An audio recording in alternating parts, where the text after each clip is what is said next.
আমরা সবাই অবহিত, জুলাই গণ অভ্যুত্থানের প্রেক্ষাপটে ধারাবাহিক প্রক্রিয়ার মধ্য দিয়ে এ মাসের 12 তারিখ যে নির্বাচন অনুষ্ঠিত হয়েছে, একই সাথে জাতীয় সংসদের নির্বাচন এবং গণভোট অনুষ্ঠিত হয়েছে। এই নির্বাচনে জাতি আশা করেছিল দেশের মানুষ নিঃসংকোচে স্বাচ্ছন্দ্যে উৎসবমুখর পরিবেশে তাদের ভোটের আমানতটাকে তারা প্রয়োগ করবে। দুঃখের বিষয় যে এটা পুরোপুরি প্রত্যাশা পূরণ হয়নি। বেশ কিছু জায়গায় অনেক সমস্যা হয়েছে, আপনারা জানেন, ওইদিকে আজকে আমরা যাচ্ছি না। আজকে ছিল নির্বাচিত জনপ্রতিনিধিদের শপথের দিন। আমাদেরকে চিঠি দেওয়া হয়েছিল গতকাল গভীর রাতে, যেটা আমাদের জন্য কিছুটা অস্বস্তিদায়ক ছিল। তারপরে আমাদের নাগরিক দায়িত্ব হিসাবে দেশবাসীর প্রতি সম্মান রেখে আমরা এসেছিলাম শপথ নিতে। ইতিপূর্বে বেশিরভাগ ক্ষেত্রেই আমরা লক্ষ্য করেছি একই দিনে একই সময়ে শপথ অনুষ্ঠান অনুষ্ঠিত হতো। এবারে বোধহয় আপনারা তার ব্যতিক্রম লক্ষ্য করেছেন। সরকারি দল আমাদের আগে তারা শপথ নিয়েছেন। আমাদেরকে সংসদ সচিবালয় থেকে যে পত্র বা চিঠি দাওয়াতনামা দেওয়া হয়েছিল, সেখানে 2টি শপথের কথা উল্লেখ ছিল। বলা হয়েছিল সংসদ সদস্য হিসাবে আমরা প্রথমে শপথ নিব, একটা সাদা ফর্ম আমাদেরকে বিলি করা হবে, প্রয়োজনীয় লেখাজোখা শেষ করে আমরা সেটা জমা দেব। আরেকটা শপথ হবে জুলাই চার্টার এবং গণভোটের যে প্রজ্ঞাপন হয়েছিল তার ভিত্তিতে সেই শপথটা গণভোটের শপথ, সংস্কারের শপথ। এইখানে সংস্কার পরিষদ সদস্য হিসাবে আমরা আরেকটা শপথ নেব। আমরা হলে প্রবেশ করার পরে সংসদ সচিব আমাদেরকে জিজ্ঞেস করলেন যে স্যার, সকালবেলা সরকারি দল তারা শপথ নিয়েছেন, তারা শুধু সংসদ সদস্য হিসাবে শপথ নিয়েছেন, আপনারা কি করবেন? আমরা তখন বললাম যে আমরা দুটিরই শপথ নিতে এখানে এসেছি। আমাদের তো গভীর রাতে আপনারা দাওয়াতনামা পাঠিয়েছেন, তারপরে আমাদের কোনো কনসার্ন থাকলে আগেই আমরা জানাতাম। আমরা কেন 2টা শপথ নিলাম, ওনারা কেন একটা নিলেন? ওনারা কেন নিলেন তার ব্যাখ্যা ওনারা দিয়েছেন। আমরা যে ব্যাখ্যাটা দিতে চাই, আমরা মনে করি যে 26-এ কোনো নির্বাচন হওয়ার কথাই ছিল না। এই 26 সালের নির্বাচনটা হয়েছে 24-এর গণ অভ্যুত্থানের কারণে। আমরা গভীর শ্রদ্ধার সাথে যাদের কারণে আজকের এই নির্বাচন, আজকের এই সংসদ, আমি তাদেরকে স্মরণ করছি, যারা জীবন দিয়ে দুনিয়া থেকে বিদায় নিয়েছেন। আল্লাহ তাদেরকে শহীদ হিসাবে কবুল করুন। যারা লড়াই করে আহত হয়েছেন, পঙ্গু হয়েছেন, তাদের প্রতি আমাদের গভীর সমবেদনা।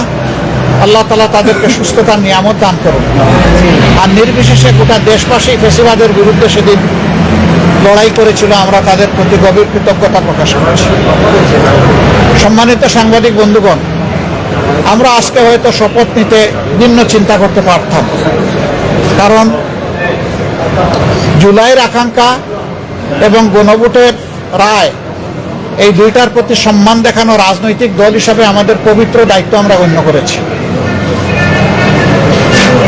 আমরা গণভোটের রায়কে সম্মান করেছি, জুলাইয়ের আকাঙ্ক্ষাকে সম্মান করেছি, যারা আমাদেরকে ভোট দিয়েছেন তাদেরকে সম্মান করেছি, এবং আমরা একমত হয়েছি যে এই শপথ নেওয়া আমাদের কর্তব্য। তবে আমরা মনে করি সরকারি দল শপথ না নিয়ে তারা জুলাইকে উপেক্ষা এবং অবজ্ঞা করেছেন। এতে জন আকাঙ্ক্ষার বিপরীতে তাদের অবস্থান বলে আমরা মনে করি। সংস্কারের বিপরীতে তাদের এই অবস্থান স্পষ্ট। যদিও তারা ব্যাখ্যায় বলেছেন যে সংসদ বসে তারপরে প্রভিশন ক্রিয়েট করে এটা তারা দেখবেন, আমরা এটা দ্রুত দেখতে চাই। যদি তারা জুলাইকে সম্মান করেন, যদি সংস্কারকে তারা ধারণ করেন, যদি আজকে যিনি প্রধানমন্ত্রী শপথ নেবেন তিনি নিজেও নির্বাচনী ক্যাম্পেইনে গিয়ে বলেছেন যে আপনারা গণভোটে হা বলুন, যদি এর প্রতি তারা শ্রদ্ধাশীল হন, আমরা মনে করি তারা ওই শপথটাও নেবেন। কার কাছে শপথ নেবেন সে দাবি আমরা করব না। ওনাদের পছন্দ মতো অ্যাপ্রোপ্রিয়েট অথরিটির কাছে ওনারা নিতে পারেন, আমাদের কোনো অসুবিধা নাই। কিন্তু আমরা দেখতে চাই জুলাই সম্মানিত হয়েছে এবং জুলাই স্বীকৃত হয়েছে। জুলাইকে অসম্মান অশ্রদ্ধা করে স্বীকৃতি না দিয়ে 26-এর এই পার্লামেন্ট নিশ্চয়ই কোনো গৌরবের আসনে বসতে পারবে না। আমরা আশা করেছিলাম তারাও শপথ নেবেন দুইটা, আমরাও নিব দুইটা সকালবেলা। তারপরে তারা আমাদেরকে অথরিটির পক্ষ থেকে দাওয়াত করেছিলেন বিকালের অধিবেশনে, যেখানে মন্ত্রী পরিষদের শপথ হবে, সেখানে অংশগ্রহণ করার জন্য।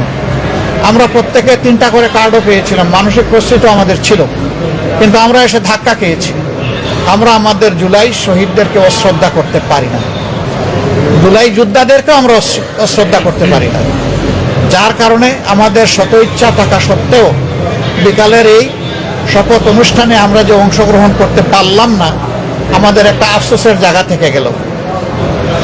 আমরা স্বাচ্ছন্দ্যে যেতে পারতাম যদি আমাদের মতো তারাও 2টা শপথ নিতেন, তাহলে আমাদের কোনো ধরনের কোনো আপত্তির জায়গা থাকতো না। আজকে আমরা যারা শপথ নিয়েছি, আমরা নির্বাচনী প্রক্রিয়ার সময় জামাতে ইসলামের পক্ষ থেকে বলেছিলাম যে আমাদের কেউ যদি সংসদ সদস্য নির্বাচিত হন অথবা আমরা যদি সরকার গঠন করি কেউ মন্ত্রী হন, তাহলে আমরা সরকারি প্লটের সুবিধা নেব না এবং ট্যাক্সবিহীন গাড়িতে আমরা চড়ব না। আমরা আজকে আবার পুনর্ব্যক্ত করছি, আমাদের এই সিদ্ধান্তে আমরা অবিচল এবং অটল। আমরা এটা নিব না এই সুবিধা। এছাড়া বাকি কতটুকু না নিয়ে পারা যায় সেটাও আমরা দেখব। আমরা সরকারি দল হতে পারি না, এই নিয়ে আমাদের কোনো আফসোস নাই। আমাদের আফসোসের জায়গা পরপর 3টা নির্বাচন ধ্বংস হয়ে যাওয়ার পরে জাতি বড় আশা করেছিল, যেভাবে উৎসবমুখর পরিবেশে তারা অনেকে ভোট দিয়েছেন, ঠিক তাদের ভোটের প্রতিফলনটা হবে যখন ফলাফল প্রকাশ হবে। কিন্তু সেখানে অনেক কিছু ঘটেছে, সেটা অন্য এক সময় আমরা বলবো। যার কারণে জাতির এই উৎসব ফল প্রকাশের সাথে সাথে মিলিয়ে গেছে। তারপরে আমাদের পক্ষ থেকে আমরা বলতে চাই, আমরা দেশকে ভালোবাসি। দেশ এবং জনগণের ভালোর জন্য সরকারও যদি কোনো উদ্যোগ নেয়, আমাদের সমর্থন তারা পাবে না। কিন্তু যদি আমরা দেশ এবং জনগণের স্বার্থের বিপক্ষে কিছু দেখি, তাহলে আমরা জনগণের হয়ে এই জনস্বার্থ বিরোধী কাজের বিরুদ্ধে আমরা লড়াই করব, আমরা প্রতিরোধ গড়ে তুলব ইনশাআল্লাহ। এবং সেটা জনগণের জন্য, জনগণকে সাথে নিয়ে। আমাদের এই ক্ষেত্রে নীতিমালা একেবারেই স্পষ্ট, তাওয়ানু আলাল বিররি ওয়াত তাকওয়া ওয়ালা তাওয়ানু আলাল ইসমি ওয়াল উদওয়ান। আমরা ভালো কাজের সবগুলাতে সমর্থন করব, কিন্তু যদি জনস্বার্থ বিঘ্নকারী কিছু হয়, আমরাই সবার আগে প্রতিবাদ এবং ক্ষেত্র বিশেষে প্রতিরোধ গড়ে তুলব ইনশাআল্লাহ। আমরা দেশকে ভালোবাসি, এদেশের মানুষকে ভালোবাসি। আমরা এই শপথ না নিলেও পারতাম, অনেক কিছু হয়েছে আমাদের সাথে, কিন্তু আমরা চাই ক্রমান্বয়ে গণতন্ত্র তার প্রাতিষ্ঠানিক রূপ পাক। এই রূপে ফিরে আসতেই হবে, এর কোনো বিকল্প নেই। এই জন্য আমরা শত কষ্ট থাকা সত্ত্বেও আমরা সংসদে অংশগ্রহণ করছি এবং ইনশাল্লাহ আপনারা দোয়া করবেন আমরা যেন দেশ জাতির পক্ষে ভূমিকা রাখতে পারি। আমাদের নীতিমালার মাঝে দেশের ভিতরে আমরা চাই প্রত্যেকটি নাগরিক যেন তার নিরাপত্তা নিশ্চিত পায়, দেখতে পায়।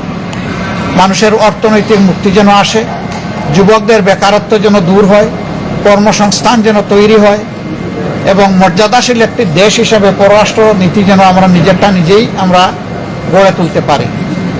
বিদেশের সকল সভ্য দেশের সাথে আমাদের আন্তরিক এবং বন্ধুত্বপূর্ণ সম্পর্ক থাকবে, পারস্পরিক শ্রদ্ধা এবং সমতার ভিত্তিতে ইনশাআল্লাহ।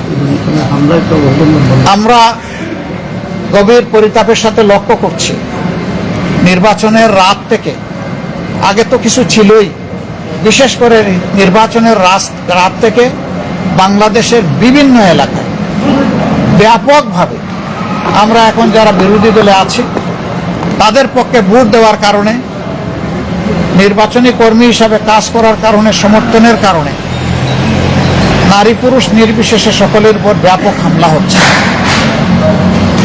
আমার জানা মতো সবচেয়ে বেশি হয়েছে হাতিয়ায়, কিন্তু কোনো জায়গায় এটা থেকে বাদ পড়েনি। আমরা সরকারি দলের কাছে দায়িত্বশীল আচরণ আশা করি।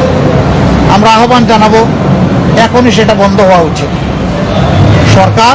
সরকারের জন্য নয়, দলের জন্য নয়, সরকার জনগণের জন্য। এবং আমরা দেখতে চাই যে এই ব্যাপারে দৃশ্যমান পদক্ষেপ তারা নিয়েছেন, এই অবনতিশীল পরিস্থিতির উন্নতি হয়েছে। তারা যদি কোনো ইতিবাচক উদ্যোগ নেন, আমাদের অকুণ্ঠ সমর্থন এবং সহযোগিতা পাবেন। কিন্তু আমরা বলবো যে যদি এই ধরনের কাজ অব্যাহত থাকে, আমরা জনগণের পাশে দাঁড়াবো, একেবারে ফার্ম হয়ে দাঁড়াবো। এখানে আমরা কোনো কম্প্রোমাইজ করব না, কারণ আমরা দীর্ঘ রাস্তা স্বৈরাচারের বিরুদ্ধে লড়াই করে এই জায়গায় এসেছি। বিশেষ করে আমাদের যুব সমাজ, তারা যে ঐতিহাসিক ভূমিকা পালন করেছে, সেই যুব সমাজ এখনো বাংলাদেশে আছে। আমরা সেই যুব সমাজের প্রত্যাশা পূরণে অঙ্গীকারবদ্ধ। তারা যে সমতা এবং বৈষম্যহীন ন্যায় বিচার ভিত্তিক সমাজ চেয়েছিল, সেই সমাজ গঠনে আমরা কারো সাথে কোনোভাবেই আপোষ করব না। এ সমাজ গঠন করতেই হবে। যতক্ষণ পর্যন্ত এই লক্ষ্য অর্জিত না হবে, আমাদের লড়াই ততক্ষণ পর্যন্ত চলবে। চলবে সংসদে, চলবে রাজপথে এবং চলবে প্রয়োজনে আইনি ময়দানে। সব জায়গায় আমরা লড়াই অব্যাহত রাখবো ইনশাআল্লাহ। আপনারা দোয়া করবেন, পাশে থাকবেন। আমরা সবাই মিলে দেশবাসীর বুকে ধারণ করে সামনে এগিয়ে যাব। আমাদের কাছে দল বড় নয়, ব্যক্তিও বড় নয়। আমরা আমাদের বিদেশি বন্ধুদেরকে অনুরোধ করব, আমাদের দেশের সাথে, দেশের মানুষের সাথে আপনারা সম্পর্ক বৃদ্ধি করবেন। এখানে আপনারা যদি বিনিয়োগ করেন, আমাদের যুবকরা কর্মসংস্থানের সুযোগ পেয়ে যাবে। আমরা এটাকে ওয়েলকাম করব বিরোধী দল হিসেবে। আমরা চাই আমাদের দেশ এগিয়ে যাক। আমরা চাই না দেশ কোনো আর অন্ধকার করতে, চূড়াবালিতে হামাগুড়ি খাক, এটা আমরা চাই না। আপনাদের সবাইকে ধন্যবাদ। কেন এই প্রশ্ন করছেন কেন? এটা আমি ক্লিয়ার করেছি। দ্বিতীয় প্রশ্ন হলো যে অন্তর্বর্তী সরকারের যে উপদেষ্টা খলিলুর রহমান বর্তমান সরকারের মন্ত্রী হিসেবে যাচ্ছেন, এই বিষয়ে আপনাদের এখানে এটা তো সরকারি দল তাদের চয়েসের মানুষ নিয়েছে, তবে আমরা এটাকে ফেয়ার মনে করি না। যারা ইন্টারিম গভর্নমেন্টের পার্ট ছিলেন, তারা আবার একটা রাজনৈতিক গভর্নমেন্টের অংশ হবেন, তাহলে তারা কতটা নিরপেক্ষ ছিলেন না, সেই জায়গায় প্রশ্ন উঠতেই পারে। আমরা এটাকে খুব বেশি আমরা ফেয়ার মনে করি না। জনাব নাহিদ ইসলাম, আপনি যদি একটু বলেন যে এই সরকারি দলের সংবিধান সংস্কার পরিষদের শপথ না নেওয়া, এটা কিভাবে আপনি দেখছেন? আসসালামু আলাইকুম। আমরা মনে করি যে আজকে সরকারি দল হিসেবে তারা যে সংবিধান সংস্কার পরিষদের শপথ নিল না, এটা গণভোটের যে গণরায় এসেছে হ্যাঁ পক্ষে, সংস্কারের পক্ষে, সেই রায়কে বৃদ্ধাঙ্গুলি দেখানো হয়েছে এবং প্রতিশ্রুতি ভঙ্গ করা হয়েছে। সরকার গঠনের প্রথম দিনই যারা প্রতিশ্রুতি ভঙ্গ করলো, তাদের কাছ থেকে এই দেশ জাতি বা আমরা কি আশা করব, সেটা সবার মনে প্রশ্ন তৈরি হয়েছে। এবং এটা শুধু রাজনৈতিক প্রতিশ্রুতি ভঙ্গ নয়, এটা কিন্তু আইনি সংকট এবং জটিলতা তৈরি করেছে। কারণ গণভোট যেই আদেশের ভিত্তিতে হয়েছে, যে জুলাই জাতীয় সনদ ব্র্যাকেটে সংবিধান সংস্কার বাস্তবায়ন যে আদেশ, সেই আদেশে সুস্পষ্টভাবে লেখা আছে যে জনগণের যে সার্বভৌম অভিপ্রায় জুলাই গণঅভ্যুত্থানে হয়েছিল, যার ভিত্তিতে সংস্কারের আকাঙ্ক্ষা, সে অনুযায়ী গণভোট হচ্ছে। এবং গণভোটের যদি হ্যাঁ পক্ষে রায় আসে, তাহলে শপথ হবে একই অনুষ্ঠানে। সুস্পষ্টভাবে আদেশে লেখা আছে, একই অনুষ্ঠানে নির্বাচিত যারা সংসদ সদস্য হবে, তারা সংস্কার যে সভা, সংস্কার পরিষদের সদস্য হিসেবে শপথ নেবেন এবং একই ব্যক্তির কাছেই তারা শপথ নেবেন এবং পরবর্তীতে কার্যক্রম আগাবে। ফলে আজকে যে তারা শপথ নিল না, এটা কিন্তু তারা সিগনেটরি ছিল, হ্যাঁ, তারা এটাতে সাইনও করেছে জুলাই সনদ, যার ভিত্তিতে হচ্ছে পরবর্তীতে আদেশ হয়েছে। এবং এই আদেশটাকে কিন্তু তারা মেনে নিয়েছে, গণভোটকে তারা মেনে নিয়েছে, গণভোটে তারা অংশীদার ছিল। ফলে যেই ব্যাখ্যা তারা দিচ্ছে, এই ব্যাখ্যাটি একেবারেই গ্রহণযোগ্য নয়। কারণ গণভোট বলতেছে সংবিধানে নাই, গণভোট জিনিসটাই সংবিধানে ছিল না। গণভোটের বৈধতা হচ্ছে সেই আদেশ। ফলে সেই আদেশ সবাই মেনেই আমরা এই নির্বাচনে এবং গণভোটে অংশ নিয়েছি। ফলে এখানে একটা আইনি এবং সাংবিধানিক সংকটও তৈরি হলো। আমরা জানি না এটা কিভাবে মধ্যে শপথ পাঠ করে এই সংকটে